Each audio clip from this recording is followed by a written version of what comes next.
Hello, good evening and welcome. Now, by my calculations, it is 9:01, so I am a little bit early to the party, but I have got a packed show lined up for you today, which I'll be telling you a bit more about when there's a few more people on, but we are going to be talking all things lockdown. We're going to be talking about localised lockdown and the effects that has on people. Leicester, as you guys know, have been the victims, so to speak, of the first localised lockdown. So we're going to be speaking a little bit about that with Mr. Tyler Ellis around about 9:10. And then a little bit later in the show, we are going to be speaking to the wonderful Mr. Glenn Lawson, who's going to give us his views on nationalised lockdown and how that's affected the country, whether it was the right thing to do, whether the restrictions were lifted too easy, all of that sort of stuff. And we are going to be chatting to him around about 9:30. And then a little bit later in the show, we are going to be going back to my top 5 TV and films of the week.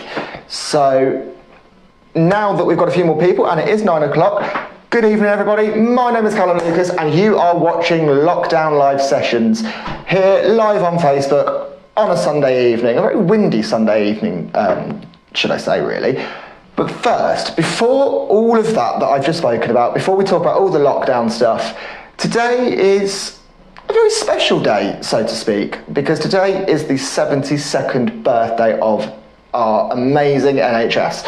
As some of you may know, there was a clap for carers, which was a one-off thing at 5 o'clock this afternoon, which I know a lot of you took part of. I saw some of the coverage on Sky News. They had a load of people, obviously socially distanced, standing in a big 72 on top of St George's Hospital on the helipad. So that was really nice. But I just wanted to start the show by saying a massive happy birthday to the NHS. Anyone here that's watching from the NHS, you are doing an amazing job. Obviously, you've been faced with quite a tough deck of cards, really, so to speak, as have we all, but you guys even more so because you're on the front line of dealing with the horrible disease and virus that is COVID-19, and I commend you, I thank you, and I really, really want you to keep up the good work because you're doing an amazing job. So now I've got that out of the way, I'm going to go through again just what's coming up in the show, because I know there's a few people that have joined since I started talking that may have missed it. So in about, let me have a look, in about 5-10 minutes or so, we're going to be talking about localised lockdown. This show is a lockdown themed special, by the way. I will have to put out a content warning. There may well be bad language. Please, if you're on air, please don't make it too frequent, because we've made it to episode 2, which does prove that episode 1 wasn't a shambles. So let's make it to episode 3. So, yep, there is a language warning. There may be a little bit of bad language. This does have a theme of debate. It's a very debatable topic with the events of last night. Some of you know my opinion on that, some of you don't. I'm not going to give it. I'm going to let the guests talk about that bit. But yeah, we're gonna have a good time. So, as I said, yep, we're talking about localised lockdowns first. So we're going to be exploring the pros and cons of localised lockdown. So we're going to be speaking to someone who is in localised lockdown, and we're going to be asking whether it was the right thing to do. Why now? Should it have been earlier? Should it have been later? And all of that kind of stuff, so that, you know, we're going to cover all sorts, and just try and explore the benefits and disadvantages, really, of a localised lockdown compared to a nationalised lockdown, which is what we're going to be talking about later in the show.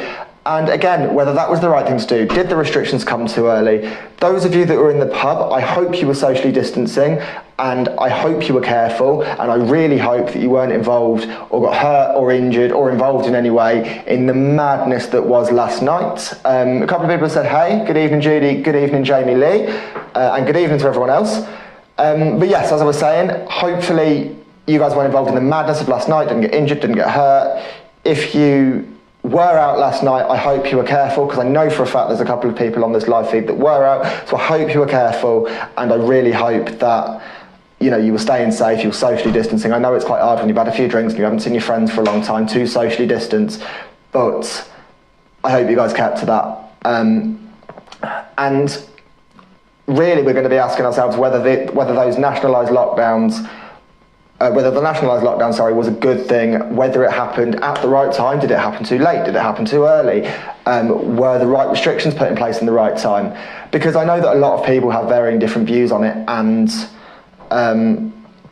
and so I want to try and get all of those views across and try and kind of, hopefully you guys will resonate with some of the views. If you don't, feel free to pop in the comments at any point. We're on for the next hour, so feel free to pop in the comments your opinions on anything that we talk about in the show tonight and for the rest of the series. And if you've got any content ideas, I'm always open to those. So yeah, I think without further ado, I've waffled on long enough. Good evening to everyone saying good evening, all 20 of you. It's now 9:05, so we're going to bring it forward a little bit because I have waffled on long enough, and it's time to get on with the show. So Tyler Ellis is a young man from Leicester who falls within the Leicester lockdown restriction boundaries, unfortunately, as do I. I'm talking to you from my living room in the middle of the Leicester lockdown restrictions, basically. But Tyler has agreed to come on and share his views about localised lockdown, about how that affects people, about how that's affected him, how that's affected people that he knows, whether he thinks it's the right thing to do. He's going to be talking about all of that, and I am going to bring him on now. While I'm bringing him on, Joanna said, please give my page a shout out. Bear with me, I'm just going to add Tyler into this. So, I'm going to add Tyler into this. I'm just hoping that he's watching. Please give my page a shout out. It's for people who want help with mental health. Jamie Lee, that is something that of course I can do. So Jamie Lee runs a group called One Step at a Time. And what she does is she and a community of other people run almost like a support group to help people with mental health, which is something that's actually quite prevalent, especially in young people this lockdown, is mental health. You're on your own, you're isolated, you're lonely. If you don't live with your family and you're like myself and you live on your own, it can get quite isolating and boring, and it can be quite detrimental to someone's mental health. So Jamie Lee is the creator of a group that deals with that helps that and that supports that. And mental health is something we're going to be touching on later in this series, probably about 2 or 3 weeks or so. So there we go. Evening Nick, evening Louise, evening Dan. Tyler hasn't actually joined. Okay, bear with me 1 second, mate. Have you got your camera on? Because sometimes if you haven't got your camera on, it won't let you join. It's all right, because if you're having issues with your camera, I know that Glenn is watching, so we can just switch it around a bit, and we can. It'd be great for you to sort your camera out, and we can talk about the nationalised lockdowns instead. Because where there's a will, there's a way, and the show goes on. But as I said, Tyler, if you can get your cam sorted out, that'd be wicked, and I will just bring you on and just switch the times around. That's no problem at all. So with that in mind, we're actually going to go to part 2, which is now part 1, which is nationalised lockdowns. So, since the 23rd of March this year, Great Britain and quite a lot of the world have been on nationalised lockdown, which is basically where everything's been locked down, and the pubs have been shut, the clubs have been shut, the bingo halls, the cinemas, the swimming pools, the shops up until very recently, unless you're in Leicester, where the shops are still shut because we are still in lockdown because there's been a spike in cases recently. So Glenn is here to talk about his views on the nationalised lockdown, on the lockdown of the whole country, and talk us through what he thinks about the restrictions, what he thinks about whether it happened too early, whether it happened too late, the stuff that I said earlier, and kind of what his opinions and views are on it, really. So, Glenn, I'm going to ask you to join. Where are you, Glenn? Where are you, Glenn? There we go. Camera now. I'm really sorry, Glenn, I know you weren't expecting this. Slight technical hitch, so what we've just done is we've just moved this sort of backwards a little bit. But yeah, while we're waiting for Glenn to join the call, can I get your views on localised lockdowns and nationalised lockdowns? What do you think? Do you think it's, you know, a good idea? Do you think it's a bad idea? Do you think we came into lockdown too late? Oh, hello, Glenn. How Hello. are we? Oh, let me just take my microphone out because I'm struggling to hear you. So if you bear with me. Sorry, I guys. wasn't expecting to need it to be. Yeah, no, I wasn't expecting you to be on too soon either, but you know, here we are. How are you? Yes, I'm well, thank you. Good, good, good. How are you coping with lockdown before we go into talking about it on a general sort of Yeah, level? I'm doing pretty well actually. I am going to try and keep this. Well, lower the volume slightly just because I'm getting feedback. But yes, I'm actually doing pretty well. I'd say. I think I'm probably one of the more lucky ones in terms of being, coping with it, etc. Oh, no, that is really good to hear. So do you feel like you've kind of adjusted to life in lockdown a little bit now? Yeah, I'm fairly well adjusted. I would say. I think I found it easier than most people. Oh, no, that is good, you know, because as I said earlier, it can be really, really difficult for some people, and it's just really, really good that you know you've managed to sort of find your own little way to navigate through what's some really strange and weird times. So, in your view, what do you think the sort of pros and cons of a nationalised lockdown was? Obviously, apart from the obvious, which was to prevent COVID. What do you think, in your personal view, was sort of the pros and also the cons of you know, actually putting the country into a nationalised lockdown when they did specifically? Yeah. So obviously, when you've got this sort of pandemic, risk of the death of people dying from COVID, but you also have death on the other side, both in terms of the economic damage. You're going to have unemployment, suicides, mental health, all of those things.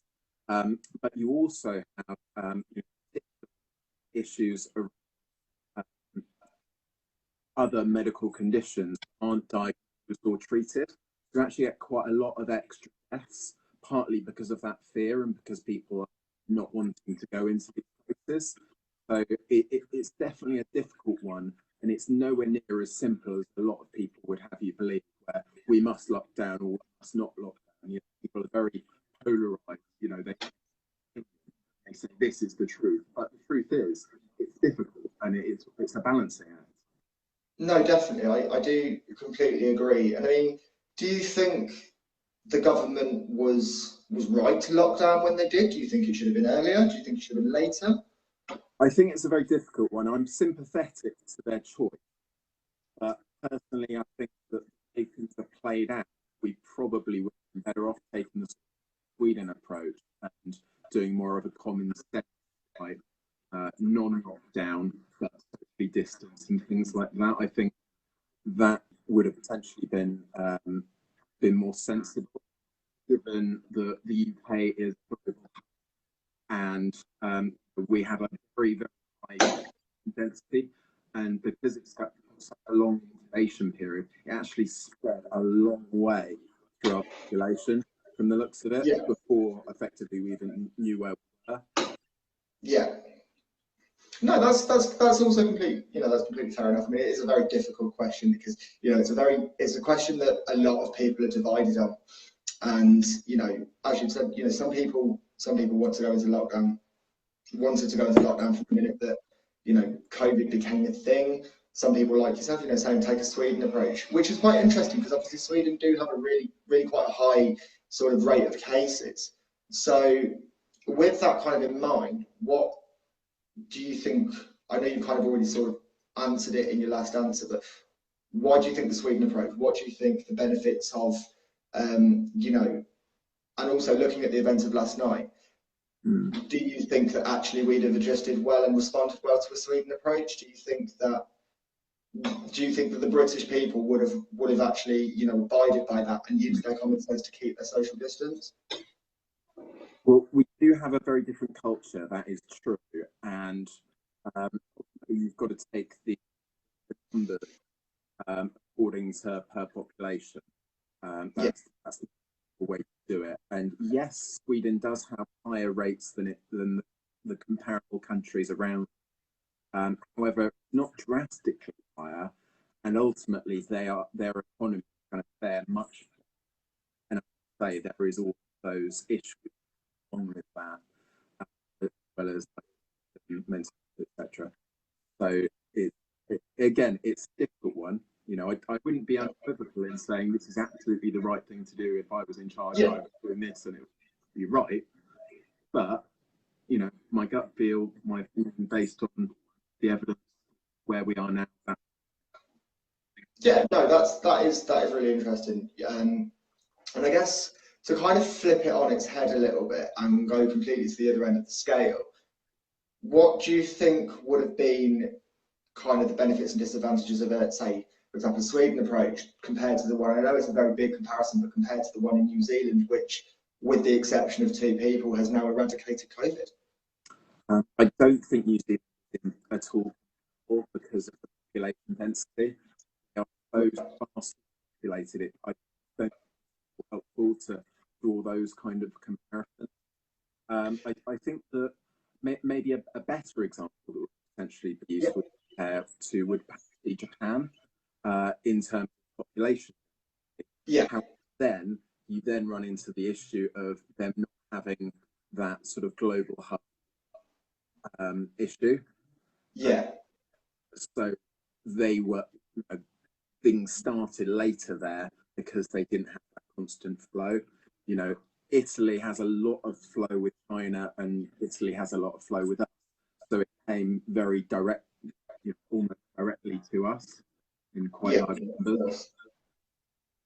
No, of course. I mean, do you think, kind of moving on from the sort of lockdown itself, in terms of the restrictions, so obviously the component within the lockdown, if you like, do you think that, and I think this is a really good time to move on to the events of last night.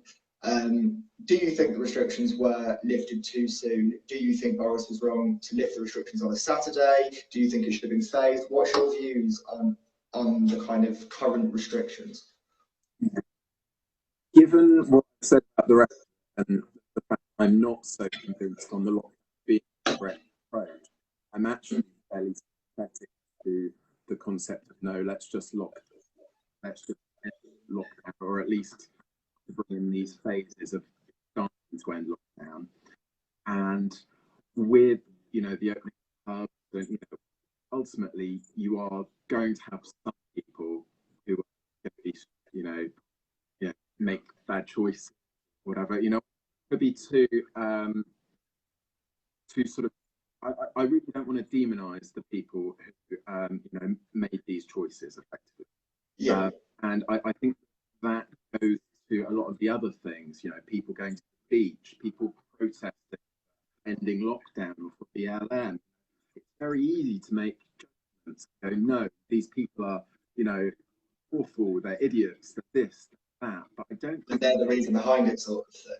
Yeah, and ultimately those people are all individual people with their own circumstances, perspectives, mental health issues, all of these different things. And I think that you need to try to view things with compassion, and take a view that, you know, particularly if you support some of these things, like you support going to the beach, but you don't support protesting, this protest, but not that protest. Ultimately, people have very different perspectives and priorities. You know, so I do think that the way to go about it is to try to, you know, be sympathetic to that. And whilst people are going to make mistakes or do things that are inadvisable, it's always going to happen in a society. And any time that you are not system, there was always going to be some degree of that. No, of course, no, I completely get that. And I guess the kind of final question on the restriction side of things really is obviously one of the biggest changes before the pubs opening yesterday night, which you know, some might view as a slight catastrophe. You know, there are some people on here that think it's a good idea, some people that are in between, some people that think, judging by obviously the news this morning, that it was a massive catastrophe, and as you've said, they blamed other people for the mistakes that aren't actually made by them. But I guess the biggest restriction that was lifted on, back at the beginning of June was the children going back to schools. Now, obviously, the government had their reasoning at the time that children were less likely to be diagnosed with COVID-19, but at the moment it seems that that's swinging a little bit, and actually it's the under 19s, or so they say, that are becoming more susceptible to it. So, do you think the children were right to go back to school when they did? I actually do. I think that yes, you need to be careful and play things cautiously. However, ultimately, this is doing huge damage to these pupils who aren't getting an education. And while yes, there is mitigating things that teachers can do, I know that they're going to be trying really hard to support their students in whatever ways they can. On It's going to be full of a teacher being in that class, making sure that they're getting it. That's a very different situation. So I do think that the sooner we get the children, back into classes, the better. Particularly September. Yes, I think through the government that they, all the students need to be back then. Because I don't think it's fair on the well-being of those students, and so that there is some early signs of maybe more susceptibility, it's still incredibly low, and the number in terms of the statistics that you can trust the most, and it's bad to say, but it's the death.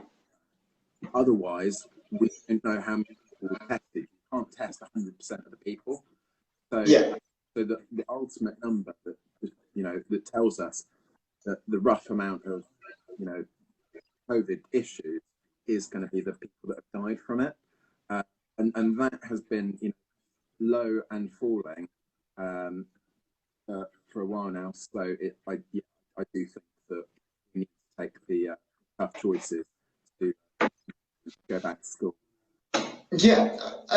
Okay, which actually ties in quite nicely with a question that's just come to me as you were speaking there, and it is the fact that with that, do you think that the way they were phased back into school worked, or do you think they should have gone back to school at that point? And you kind of covered it, but it is a slightly different question, because obviously it's looking at sort of the mechanics of how it all actually worked and whether it was the right thing to do.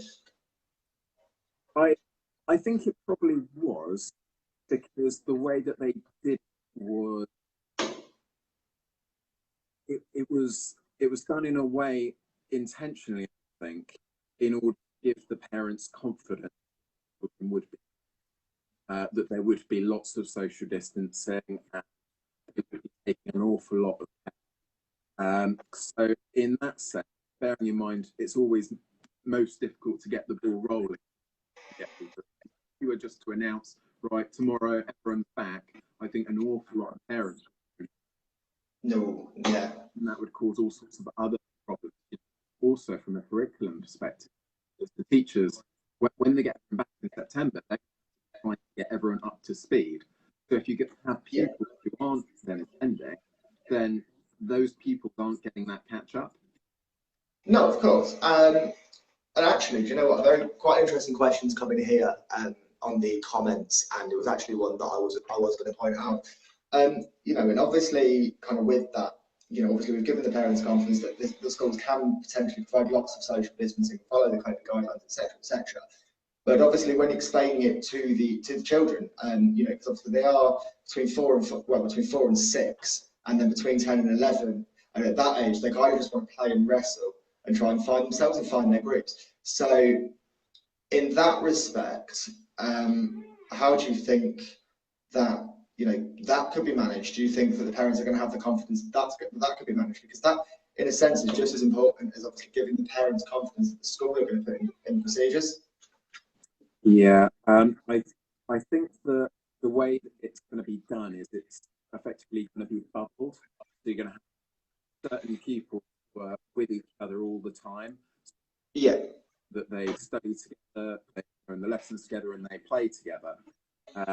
And I do think that there's also risks around the mental well-being and you know, the ability to, you know, form relationships and all of these different things, which if we're too strict on students, on these pupils, that you're creating other problems down the line. So we need to try to be conscious of all of the risks, not just the one that's classic in your face of COVID. You need to try to be aware of all of these different factors. Right, no, that is really interesting, and that does form the last kind of question of my interview. But before you go, because there might be a few things that you might want to respond to, we'll have a quick look down the comments to see kind of what people are thinking. So we've got, I think the biggest one is from Oliver Sutton, and he says there is absolutely no social distancing at my school, absolutely no confidence that what is being done is actually working. Teaching staff need better protection and absolutely nothing in my situation. Now, Oliver's actually a teaching assistant, so that's kind of, obviously, it's a very different view to yourself coming from sort of the front line, as it were, of the teaching kind of side of things. And what is kind of your response to that? Kind of what do you kind of think about that? Do you think it is down to the individual schools to provide that protection? Do you think that actually maybe the teachers aren't getting enough protection, particularly when they're working with kind of challenging kids? Do you think that's a case by case thing, or do you think that as a general rule they are or they aren't being provided with the relevant resources? Yeah, I do think that it's largely going to be case by case. We're going to have vastly different you know, situations, different schools, and I do think probably more something for the individual teachers to be making those sort of judgments. And if they want supplies, you know, if they want PPE, etc., yes, I certainly think being provided with those things. That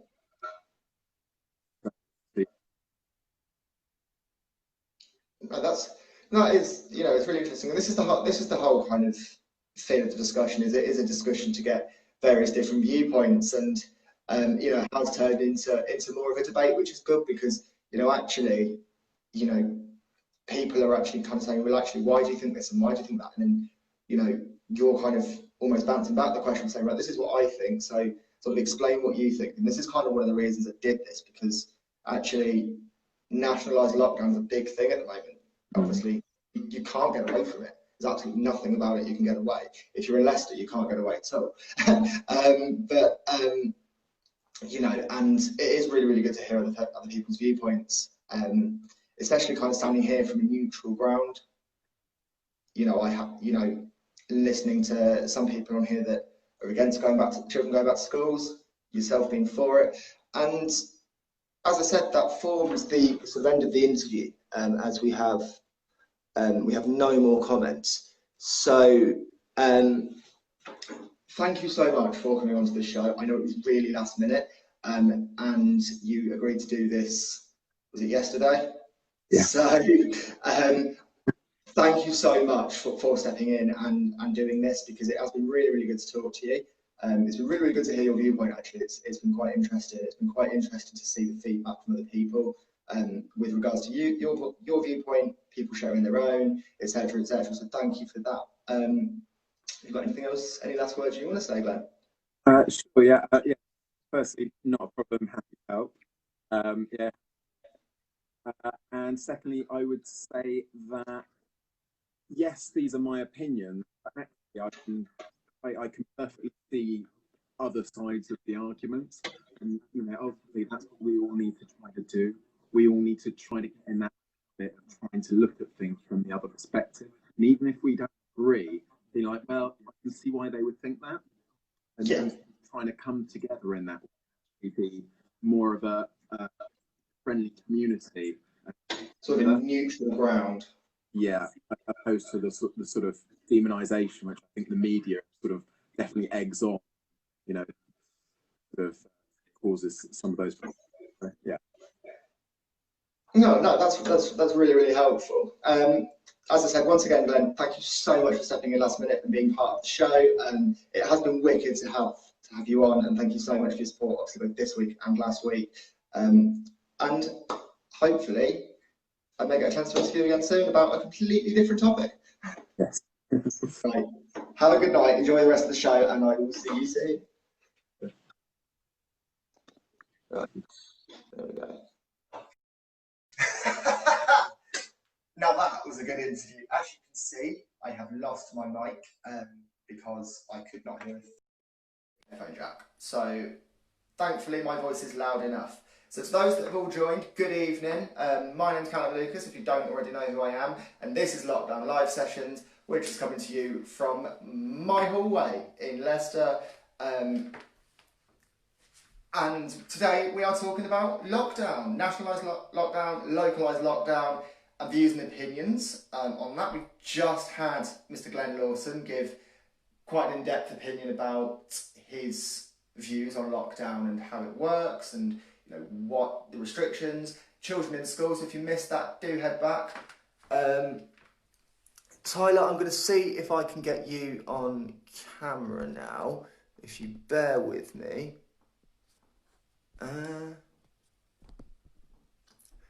Tyler, it's not letting me get you onto camera for some reason.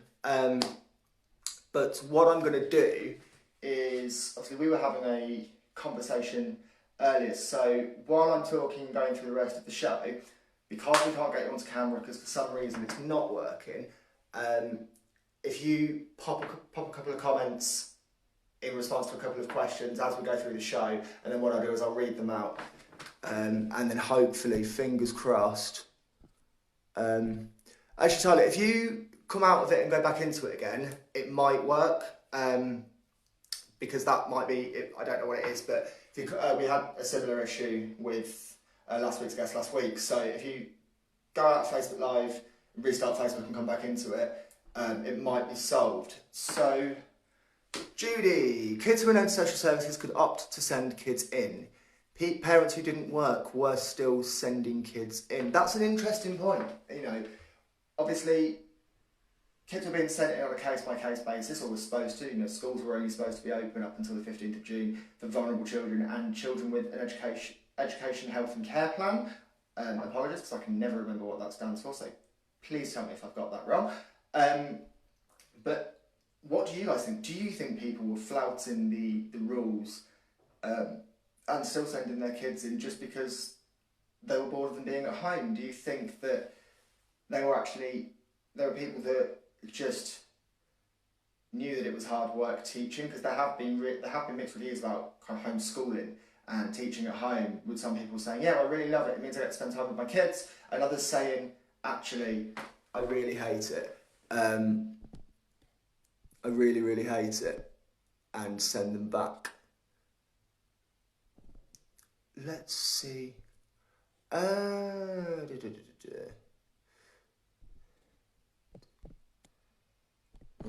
so I'm just going to see if I can get Tyler on air. My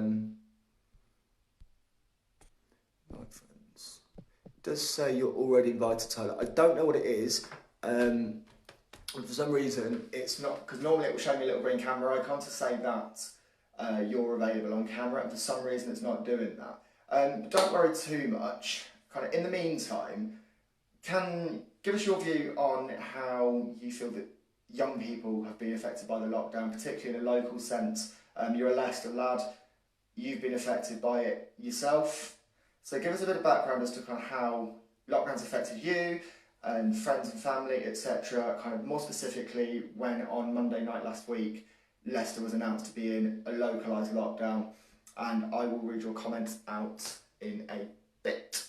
But for now, what time are we on? We are on, blimey, it's 9:30 already. We're already halfway through the show.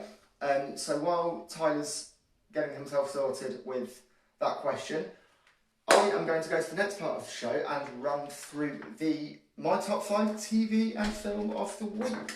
So if you bear with me, we have I've just got to use a magical tool that's backstage to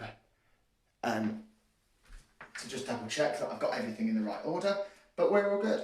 So, my top 5 TV and film of the week. Some of you may not watch any of these, some of you may not may watch all of these, but fingers crossed there'll be one on there that you'll actually go and watch off of the back of this. So, at number 5 is the one and only ITV soap, Emmerdale. So, there's been quite a lot of challenges, obviously, as there has with all the soaps, with lockdown episodes and with, social distancing and mixed episodes, some with social distancing and some without social distancing, sometimes in the same episode, people getting confused. But the way they tackled it is really, really good. For those of you that watch Emmerdale, you'll know that Andrea has just seen Jamie with Belle and is fuming. For those of you that don't, Andrea Tate is a guy called Jamie Tate's wife. Jamie Tate works as a vet, had an affair with his colleague, and now they've split up. But the kind of twist of it is there's a kid involved because Jamie and Millie have a kid. That is probably the most basic and simple way that I could explain that storyline. So you all know that Andrea has spotted Belle and Jamie having a word, saying the I love yous, and has gone a little bit crackers. And she has taken Millie back to Home Farm and done another runner. Spoilers next week. I'm not going to give you many spoilers, but Moira Barton, who is the local farmhand, the runner of Butler's Farm, and she isn't the runner of Butler's Farm. She is runner of Butler's Farm's competitor, whose name I can't actually remember, so I do apologise. Note to self: do your research next week. Anyway, so Moira runs a farm on the in the village, and she gets run over by a car and is left for dead after seeing the local vicar and the bad guy police officer having an affair. So, is Moira dead? Who killed her? But you'll have to tune in to find that one out. I know as much as you do because this is next week's episode. So for those of you that want to watch it, you can tune in to ITV1 on Mondays, Wednesdays and Fridays, because they are now back up to 3 nights a week at 7 o'clock to find out what happens. Warning, it can get a bit addictive. At number 4 is actually a brand new show that doesn't actually come onto Netflix until this Friday. So this is something, for the coming week, as opposed to a recurring soap drama, and it's called Down to Earth with Zac Efron. So basically, Zac Efron has got a new wellness show where he is travelling around the world to kind of see how he can live a more healthy and sustainable lifestyle, and how his wellness can benefit from living these healthy and sustainable lifestyles. It premieres on Netflix this Friday, which is the 10th of July, I believe. No, it's not. It's the 9th of July. No, it is the 10th. Sorry, no, it is the 10th. I can't count. I've just done a Priti Patel. I can't count. So yeah, premieres on Netflix on the 10th of July. So if you've got Netflix, or if you've got a friend that's got Netflix, give it a watch. Tell me what you think, and hopefully next week I can get some comments about kind of anything on my top 5. In 3, it's the long-awaited, I say long-awaited, for those of you that are Drag Race fans, it's been about a month, but it's the one in Drag Race Canada. Now, it's a little bit different to RuPaul's Drag Race because, well, RuPaul isn't in it. So it's the same premise. You've got a load of, in this case, Canadian drag queens, and they're set challenges to sew, to impersonate, to act, and at the end of it, they have to create their own sort of drag look, their own runway look, and walk down the runway to impress the judges, who this week and this series are Brooklyn Heights, who is a drag queen from season 11 of RuPaul's Drag Race, and Jeffrey Boyer Chapman, who is a big Canadian TV personality. There is a lady there, I can't remember her name because I can be a little bit bad at names, but then each week they're joined by a guest host who hosts the show. Now, at the end of the show, the bottom 2 have to go into a lip sync to fight to see who stays in the competition. Now, I'm not going to give any spoilers out because this is the one thing that I've learned, that anyone that does watch Drag Race, like with any TV shows, if you give a spoiler out, your neck's on the line. So I'm going to leave that one there and move on to number 2, which is probably my favourite comedy of all time, personally, and it's Shameless. Yes, they have put seasons 1 to 11 back on Netflix. I say back on Netflix, they've never been on Netflix, but all 11 seasons of Shameless, following the absolutely hapless Frank Gallagher and his family living on a council estate in Manchester, and what they get up to, and the relationship they have with their neighbours and their families, etc., etc. It's lasted for 11 series. It is absolutely hilarious. Go and give it a watch, and tell me what you think. And then in number 1, now remember, guys, this is kind of my top 5, so remember that. And my personal number 1 for this week, which is already on Netflix, premiered on Friday, is Dolly Parton, Here I Am. Now, I am a fairly big Dolly Parton fan, so like other Dolly Parton fans, when this was announced, I got very excited, and I finally got a chance to watch it today. But yeah, I finally got to watch it today. It is a story about Dolly Parton's life and her musical career. She sings, touches on songs that she sung in most decades and explains the meaning. Me and Little Andy was one of them. Jolene obviously made an appearance, 95, which was a film as well. And of course, I Will Always Love You, which was originally written by Dolly Parton. And it basically explores her life through music. Now, it is really quite moving. It's it's quite a sad backstory as well. She went from a really poor girl whose clothes were made out of rags, pretty much, to a multi-millionaire hit maker, really. So if you like country music and you like Dolly Parton, go and give that a watch, because it is absolutely incredible. So that is my top 5 film and TV for the week. Most of it is TV. Obviously the Dolly Parton one is a film, and a documentary film. So yeah, let me know what you think about those, and let me know kind of in the comments if you've got any suggestions for me to watch, and hopefully maybe that will make it onto my top 5. So now that's sort of done, and I've given you my top 5. I'm not 100% sure where Tyler is. We seem to have lost Tyler, but Jack has put a comment up saying, "Funny how Birmingham is 3 times more infected and Leicester are locked down." There you are. Tyler is here. Right. So Jack has said that Birmingham are 3 times more infected than Leicester, and yet Leicester are the ones that are locked down. Anyone got any views on that? Why you think that is, etc., etc.? Pop your views in the comments. I will read as many of them as I can. Tyler has answered my question, which was how, as he copes as a young person with the localised lockdown, how has his friends and family coped? How does he think young people have been affected in general by the lockdown?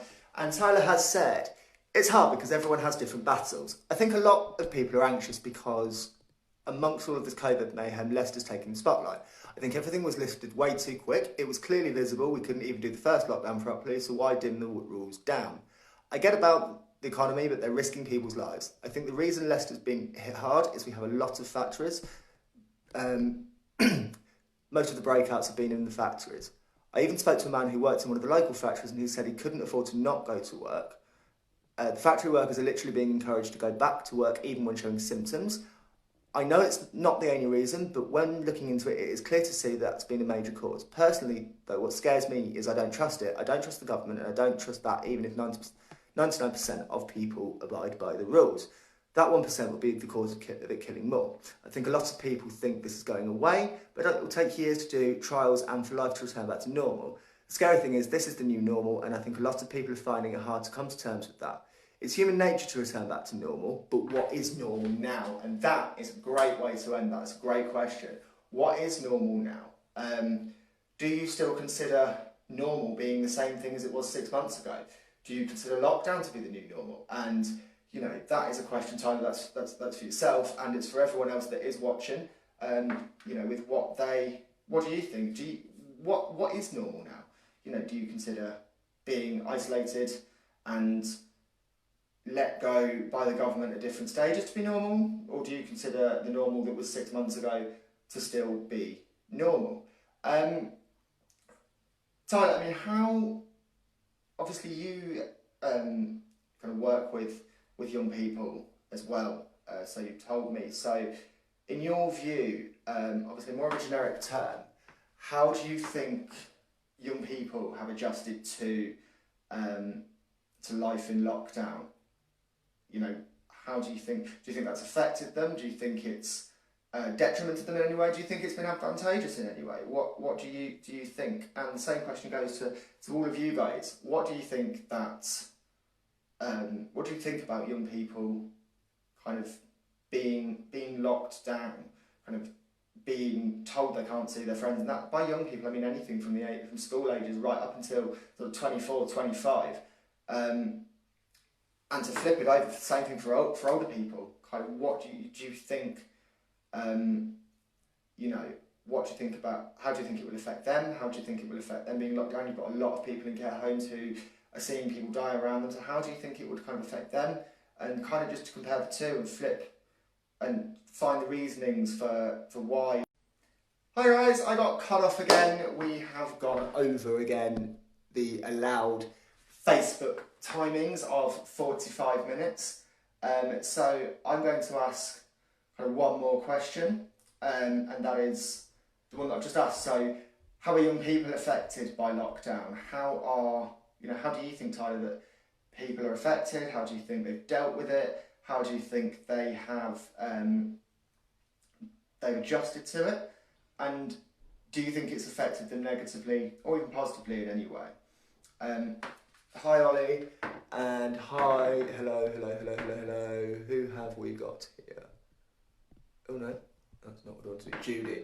Hi Judy. As I said just now, apologies guys, we did go off air because Facebook has a 45-minute time limit, which from last week I should really have known, but I completely forgot about that. So we will bear that in mind for next week, and we will do a short commercial break in the middle. Right, yeah, so as I was saying, young people versus old people in lockdown. How do you think it's affected both? How do you think young people have dealt with it? How do you think the older generation have dealt with it, particularly the ones that are kind of in a care home? What are the detriments to a localised lockdown? What are the positives to a localised lockdown, apart from the obvious, which is obviously to prevent COVID? So guys, if you've got any views on that, please do let me know. Who have we got? Oh, we've got 5 of you on at the moment. So good evening to all of you. 6 now. So good evening to all of you. Thank you if you were on the last post. Again, I'm really, really sorry that it cut out. Facebook only allow a 45-minute video per time. Don't worry, this video isn't going to go on for 45 more minutes. So yeah, if you've got any views on the question that I just asked, do let me know. And in the meantime, I am going to tell you, because the fact that Facebook have cut me off is quite a good indicator that actually we're near the end of the show. So, I'm going to tell you what we've got coming up on next week's show. We've got a couple of special guests. In fact, I'm going to tell you what's coming up for the next 2 weeks, actually, because the next 2 weeks are quite interesting weeks. Evening Stephen, evening Kyle, evening Ollie, evening to everyone that's watching. I'm just going to tell you guys what we've got coming up for the next couple of weeks. So next week, I'm coming to you live again on Sunday at 8 o'clock this time. And we are going to be discussing all things mental health. We're going to be discussing the causes of it, the effects of it in both younger and older people, the effects of it for not only the person that's dealing with a mental health condition, but the people that are around them, things like the trust that someone with a mental health condition has with other people, how we can help people with mental health conditions, and I will be throwing out some advice lines as well, and to try and gain that support. And I'll also speak to Jamie, hopefully a bit more about One Step at a Time, which is the group that she's set up to help people with mental health issues. Good to those guys that have joined. If you were on before, I do apologise, we did get cut off. Facebook only do allow a 45-minute time frame for a video, so thank you for coming back on. I was just saying how next week we're going to be talking about the ins and outs of mental health, and kind of mental health conditions, how we can support people with those, how mental health conditions affect people and those around them, and also I'm going to be offering some advice lines, some support, and hopefully getting a couple of stories as well. We're also hopefully going to speak to Jamie Lee, who is the creator of the group One Step at a Time, which earlier on in the show I gave a quick shout out to.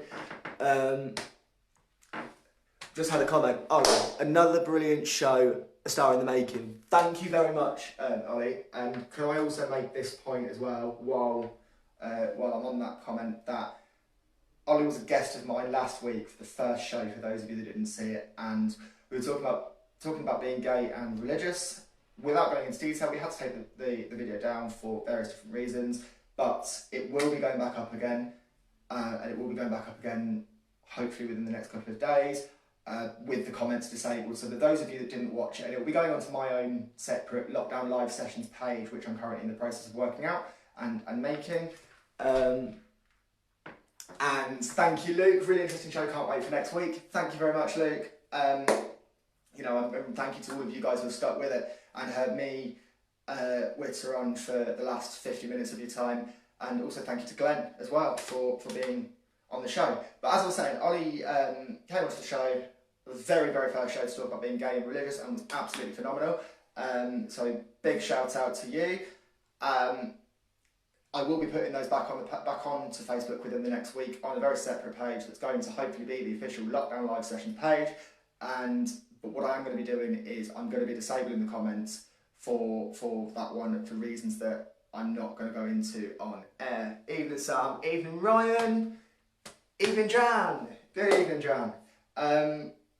So that is, going back to the show schedule, that is next week. So next week's our mental health special. The following week, we will be going live to you on Saturday the 18th of July. Bear with me, let me work this out in my head. Today is the 5th, 12th, 19th. Saturday the 18th of July, we'll be coming live to you for, I can't wait for this show, for our Circle special. So we are going to be interviewing the one and only Woody and the one and only Katie from Series 2 of The Circle. We're going to be asking them about their lockdown. We're going to be asking Woody a few questions about his travelling, because he went travelling before all this lockdown stuff happened. So we're going to be asking him a few questions about that. We're going to be asking Katie about her TikToks, and I'll let her take the thunder on that one. But, you know, after the 18th, you know, once Katie spoke about her TikTok, I implore you to follow her, because she is absolutely incredible. They will make you laugh. She's got, you know, she's so funny. So it'd be really good to follow her. For you to follow her if you guys have TikTok. So that's the show on the 18th. Obviously, as normal with both of those shows, we are going to have my top 5 TV and film of the week. I might even put the top 5 musical tracks of the week. In fact, actually, yeah, what I'm going to do, I'm going to try and put a poll up, or if you guys want to comment on this thread and let me know. I could do a top 5 music list of the week to go alongside the TV and film. If you'd like to see that, let me know. And also let me know, would you want to see me just do my 5? Would you guys like to pick a genre for me to choose music to listen from? Excuse me. How would you like to see that work? Because that'd be really quite interesting to get your audience participation in maybe choosing my jukebox week on week, effectively. So if you... see you later, Julie. Thank you for tuning in. So yeah, let me know about that. But for now, we are now on... What time are we on now? We're now on 10 to 9. So we've been going a good 50 minutes. So once again, can I just say massive thank you to Glenn for being part of this, for stepping in last minute. Massive thank you to Tyler as well for contributing. I know it didn't work with your camera, but you know, for stating your viewpoint, for still being, you know, agreeing to be part of the show about 5 hours ago. So it was really, really quick and a really quick turnaround, and you have done really well considering we've had tech issues. So massive thank you to Tyler, massive thank you to Glenn, and to those of you that have watched this show all the way through this week, a massive thank you to you as well. Without you guys, I know we've only got 7 people watching at this point in time, but without you guys, I don't have a show. So the fact that you guys watch my show and you comment, you interact, you engage with the conversation, you know, I get really good positive feedback. That's the reason I do this, and that's the reason kind of I wanted to do this, was to talk about uncomfortable issues, but to get that feedback across and to provide you guys with some thoughtful debate over, you know, over this lockdown period, which is strange and unprecedented. So yeah, and so thank you to all of you guys for sticking with this. One last thing from me, again, as I said at the top of the show, massive happy birthday to the NHS. You're doing an amazing job. Tyler, that's great to hear. I'm glad you're coming back next time. That's what we want. If you guys want to, and you feel like I've done a good job, please do share the show. Get some people watching it, because you know, it'd be really, really good to kind of get some more viewers, for you guys to share it with your friends, because the more people that you share it with, it's not even just about the viewers. The more you guys think I've done a good job, and this is why I do this show, is for you, and to give you guys some light Sunday night entertainment and debate.